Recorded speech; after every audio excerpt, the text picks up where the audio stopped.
Hello student, welcome back to our channel.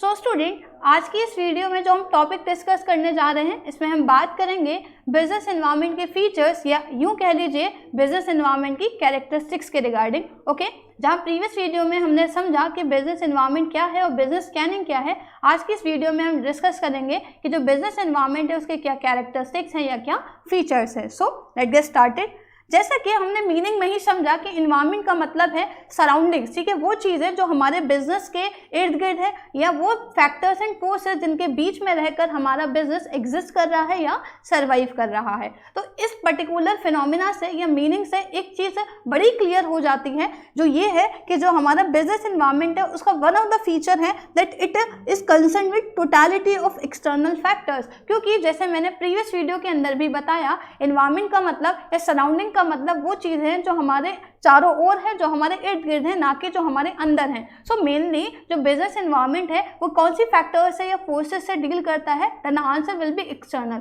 हालांकि environmental study के लिए, बिजनेस एनवायरनमेंट स्टडी के लिए हमें इंटरनल फैक्टर्स को भी कॉन्सेंट्रेट या स्टडी करना पड़ता है, लेकिन मेनली जो हमारा बिजनेस एनवायरनमेंट है ये कंसर्न है एक्सटर्नल फैक्टर्स है। क्योंकि हमने डेफिनेशन में पढ़ा कि एक्चुअल में बिजनेस एनवायरनमेंट में हम सारे फैक्टर्स, इंस्टीट्यूशंस एंड इंडिविजुअल्स के बारे में पढ़ते हैं जो एक्चुअल में बिजनेस के कंट्रोल के मतलब जो आउटसाइड है, ठीक है, मतलब जिस पर फुल कंट्रोल नहीं है बिजनेस एंटरप्राइजेस का। तो इससे क्या समझ आया कि एक्चुअल में ये एक्सटर्नल फैक्टर से ज़्यादा कंसर्न है।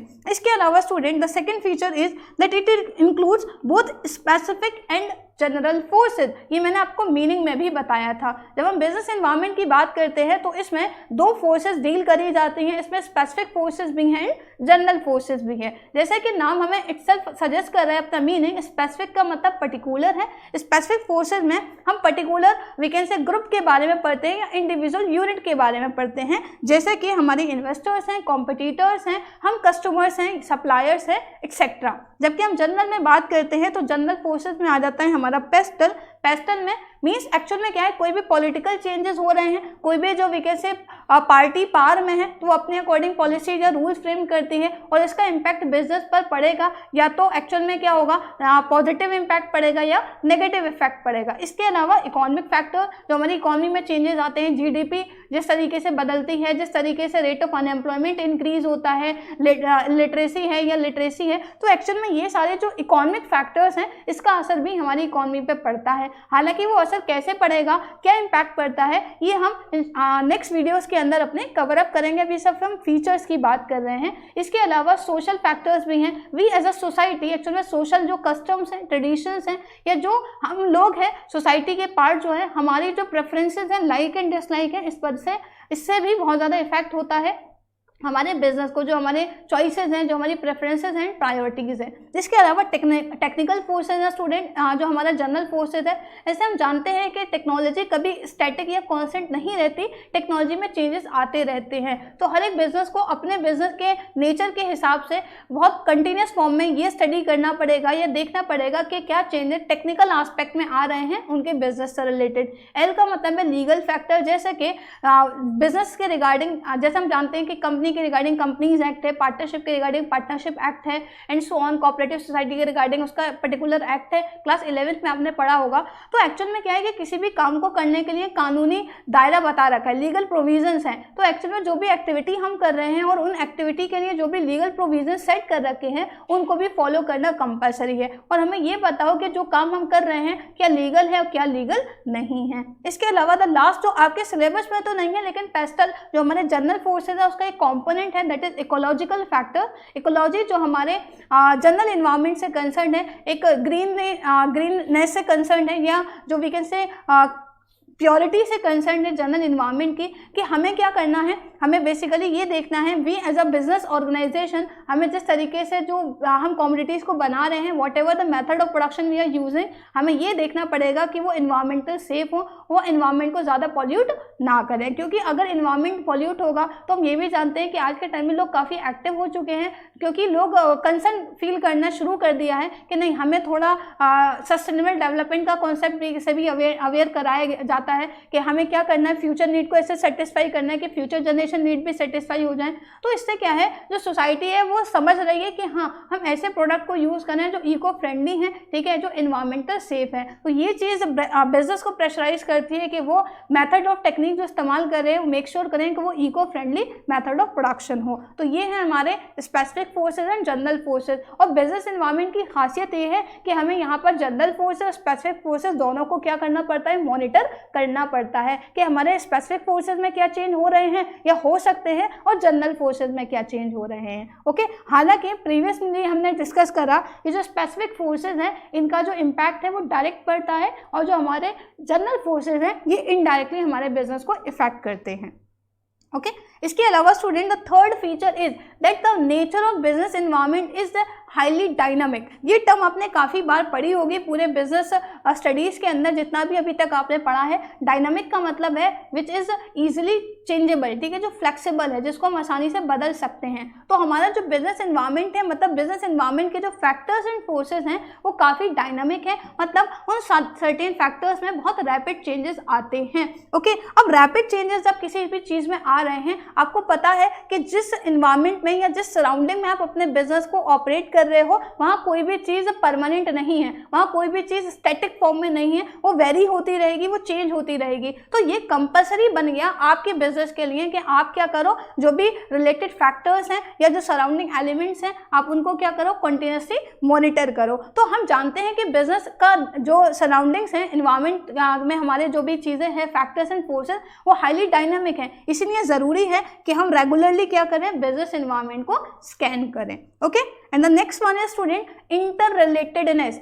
ये कहा जाता है कि जो हमारा बिजनेस का इन्वायरमेंट है, जो भी सराउंडिंग्स में elements and factors and forces हैं, वो एक दूसरे से काफ़ी रिलेटेड हैं, मतलब एक दूसरे से काफ़ी क्लोजली अटैच है, क्लोजली रिलेटेड है। इंटर रिलेटेड मतलब इंटर का मतलब बिटवीन, मतलब अगर हम देखें कि जो कंपोनेंट हैं, जो फैक्टर्स हैं, तो हर दो या वी कैन से ज़्यादा फैक्टर्स में हमें क्या मिलेगा, रिलेशन मिलेगा। मतलब अगर किसी एक में थोड़ा सा भी चेंज आ रहा है तो उसका असर बाकी और चीज़ों पर भी पड़ेगा। तो इसलिए बहुत इंपॉर्टेंट हो जाता है या बहुत हमें एक्टिवली डील करना पड़ता है जब हम स्टडी करते हैं कि हम सारी चीज़ों को एज अ होल समझें। ऐसे एग्जाम्पल के तौर पर जैसे कहा जा रहा है ना कि जितने भी बिजनेस एनवायरनमेंट के फैक्टर्स हैं वो क्लोजली रिलेटेड है। जैसे आज के टाइम में हम और आप लोग बहुत ज़्यादा हेल्थ कॉन्शियस हो चुके हैं, ठीक है। जैसे एग्जाम्पल के तौर पर मैंने लिख भी रखा है कि बहुत ज़्यादा अवेयर हो चुके हैं अपने लुक को लेकर, अपने फिजिक को लेकर, ठीक है, अपनी हेल्थ को लेकर। और ये कहीं ना कहीं जो कंसर्न है सोसाइटी की, इसकी वजह से क्या हो रहा है, इसकी वजह से मार्केट के अंदर जो हेल्थ सप्लीमेंट्स हैं उनकी डिमांड इंक्रीज हो रही है, जो हेल्दी प्रोडक्ट्स हैं उनकी डिमांड बढ़ रही है, जो ऑयल फ्री प्रोडक्ट्स हैं उनकी डिमांड बढ़ रही है, जो वीकेंड से जिम्स वगैरह हैं वहाँ पे मेंबरशिप बढ़ रही है, क्योंकि लोग चाहते हैं कि एक्चुअल में हेल्दी रहें, फिट रहें। तो बेसिकली क्या है कि इंटर रिलेटेडनेस है, ये कॉन्सेप्ट है, ये अवेयरनेस, ये थॉट वीकेंड से सोसाइटी के अंदर आ गया, लोगों के बीच आ गया कि हमें हेल्दी रहना है, ठीक है, और हेल्दी रहने के लिए हमें हेल्दी डाइट लेनी पड़ेगी। तो एक्चुअली जूसेस की डिमांड बढ़ गई, हेल्थ सप्लीमेंट्स की डिमांड बढ़ गई, ऑयल फ्री प्रोडक्ट्स की डिमांड बढ़ गई, जिम वीकेंड से ट्रेनर्स की रिक्वायरमेंट बढ़ गई। तो एक्चुअल में क्या है कि एक चीज़ में बदलाव आ रहा है तो उसका असर और भी चीज़ों पर पड़ेगा। तो ये है इंटर रिलेटेडनेस के, जहाँ एक फैक्टर दूसरे से क्लोजली रिलेटेड होता है। हम एक और एग्जाम्पल कंसीडर कर सकते हैं, दैट इज डिमोनेटाइजेशन। हालांकि डिमोनेटाइजेशन का concept according to latest syllabus अब आपको नहीं पढ़ना है। मीन्स करंट सेशन के लिए जैसे आप जानते हो कि कुछ टॉपिक को डिलीट करा है, उसमें से demonetization and role of LPG इस चैप्टर में से टॉपिक हैं। लेकिन फिर भी डिमोनेटाइजेशन से कौन वाकिफ नहीं है, आप सब फैमिलियर हो।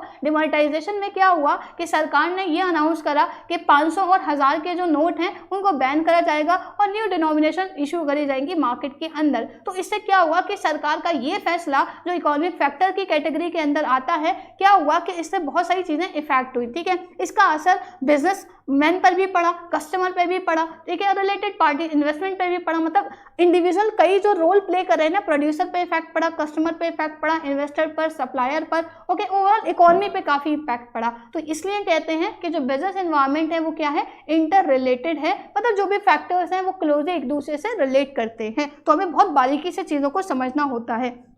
And the fifth one is student uncertainty. The term itself suggests its meaning कि एक्चुअल में कोई भी चीज़ यहाँ श्योर नहीं है। सो हम बेसिकली क्या करते हैं, जब बिजनेस स्कैनिंग करते हैं तो हम आगे की भी सोचते हैं, हम फ्यूचर भी कैसे इवेंट्स को प्रेडिक्ट करते हैं, प्रिजम्पशन ड्रॉ करते हैं, लेकिन कोई भी चीज़ एट श्योर नहीं है। हमने फ्यूचर के रिगार्डिंग प्रेडिक्शन ड्रॉ करी कि हाँ आगे ये चेंजेस हो सकते हैं, हमने एंटिसिपेशन लगाया कि जो करंट सिचुएशन चल रही है ना उसके लिहाज से आगे ये चेंजेस हो सकते हैं in terms of technology, in terms of we can say जो टेस्ट एंड प्रेफरेंसेज है सोसाइटी का, उस लिहाज से आपने लॉट ऑफ प्रोडक्शन ड्रॉ करे, अजम्पशंस बनाए, लेकिन वो बिल्कुल एक्यूरेट होंगे या नहीं इस चीज़ की गारंटी है ही नहीं, क्योंकि फ्यूचर से जब भी हम डील कर रहे हैं तो फ्यूचर बड़ा अनसर्टेन है, जहाँ पता ही नहीं है कि कल क्या होगा, ये भी नहीं पता कल होगा या नहीं होगा, तो एक्चुअली में अनसर्टेनिटी है बेसिकली। और ये फीचर है क्योंकि बिजनेस इन्वायरमेंट जो भी सराउंडिंग्स हैं, जो भी फैक्टर्स हैं, उनके रिगार्डिंग हमें ऐसा नहीं है कि कंटिन्यूसली हम सिर्फ जो हो रहा है उसी चीज़ को देख रहे हैं, हम उसके लिहाज से आगे की प्रेडिक्शन ड्रॉ करते हैं।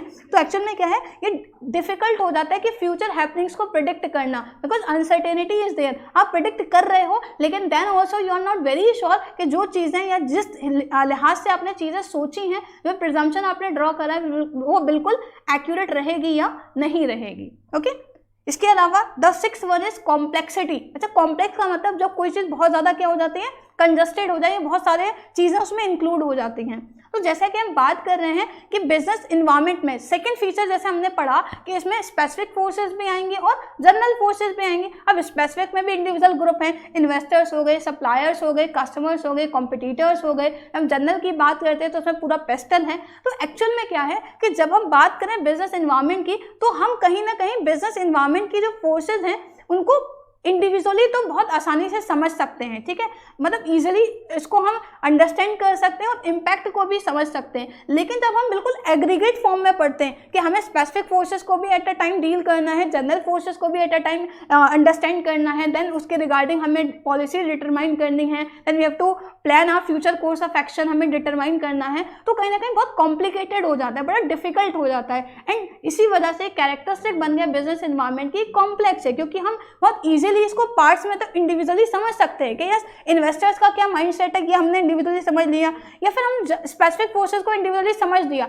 अब जनरल को एज अ होल समझना, ठीक है, सारी चीज़ों को फिर कंबाइंड फॉर्म में समझकर future course of action decide करना तो थोड़ा डिफिकल्ट हो जाता है। तो क्या कहना है कि बिजनेस एनवायरनमेंट एक ऐसा फिनोमेना है जिसको हम क्या कर सकते हैं, पार्ट्स में तो ईजिली समझ सकते हैं, लेकिन इनको टोटलिटी में समझना थोड़ा मुश्किल हो जाता है। मुश्किल तो है लेकिन नामुमकिन नहीं है। इसीलिए तो कहते हैं स्टूडेंट बिजनेस में क्या है, बिजीनेस है। क्यों बिजीनेस है? आपने हर टाइम एक्टिव रहना पड़ेगा, क्या हो रहा है, क्या चेंजेस हो रहे हैं, क्या चेंजेस हो सकते हैं, उसी तरीके से अपने बिजनेस को आपने प्रिपेयर करना पड़ेगा। And the last one is relativity. अच्छा, रिलेटिविटी क्या है कि एक्चुअल में जो हमारा बिजनेस एनवायरनमेंट का कॉन्सेप्ट है वो बड़ा रिलेटिव है। रिलेटिव का मतलब कि जो इम्पैक्ट है ना, जो भी अच्छा इन्वायरमेंट का होता है सराउंडिंग्स हैं, तो एक्चुअल में जो इम्पैक्ट है ना वो डिफर करेगा। जैसी सराउंडिंग्स में आप अपने बिजनेस को चला रहे हो, ठीक है, उसी लिहाज से आपके काम करने का तरीका होगा। तो ऐसा नहीं है कि हर कंट्री को के वी कैन से काम करने का तरीका या बिजनेस इन्वायरमेंट का कॉन्सेप्ट बिल्कुल सिमिलर रहेगा। ये वेरी करेगा या तो company to company, country to country या रीजन टू रीजन, क्योंकि बात क्या है कि सराउंडिंग्स है। और सराउंडिंग में जनरल सराउंडिंग भी आ गई, क्योंकि हमने एक वन ऑफ द कॉम्पोनेंट पढ़ा जनरल का, इसमें सोशल फैक्टर्स की बात हो रही है। पेस्टल के अंदर एक सोशल फैक्टर्स भी है। तो एक्चुअल में सोसाइटी मतलब जिसके बीच में आप बिजनेस चला रहे हो, तो हर वी कैन से रीजन की जो सोसाइटी है या जहां लोग रिसाइड कर रहे हैं उनकी सोच एक सी नहीं है ना। हर जगह अलग अलग तरीके के लोग रहते हैं, अलग अलग मेंटालिटी के लोग रहते हैं, अलग अलग इनकम स्टेटस के लोग वी कैन से रिसाइड करते हैं। तो उस लिहाज से भी कहीं ना कहीं जो काम करने का तरीका है वो हमारा चेंज होता रहता है। इसीलिए कहा गया कि रिलेटिव कॉन्सेप्ट है जो country to country, company to company या फर्म टू फर्म क्या करेगा, वेरी करेगा। Okay, so this is all about the features of business environment। 7 features है, it is very easy to memorize कि external forces को include करता है। Forces क्या हैं, 2 है, स्पेसिफिक भी एंड जनरल भी। रिलेटिव कॉन्सेप्ट है, इंटर रिलेटेडनेस है, बहुत ज़्यादा कॉम्प्लेक्स है, डायनामिक नेचर है, ओके, अनसर्टेनिटी है। तो ये है बिजनेस एनवायरनमेंट के फीचर जिसको कैरेक्टरिस्टिक का नाम भी दिया जाता है। और ये भी काफ़ी इंपॉर्टेंट टॉपिक है बिकॉज चैप्टर में बहुत ज़्यादा कुछ है नहीं। पहले क्या था कि थोड़ा एक्सटेंडेड था, लेकिन 2 मेन जो लास्ट टॉपिक थे उनको डिलीट कर दिया गया है। सो ये था फीचर्स ऑफ बिजनेस एनवायरनमेंट के रिगार्डिंग डिस्कशन। आई होप कि आपको टॉपिक क्लियर हुआ स्टूडेंट। अगर आपको कोई भी डाउट, कोई भी कंफ्यूजन है तो आप हमें कमेंट जरूर करिए। Thanks for watching this video student. Stay tuned for more videos.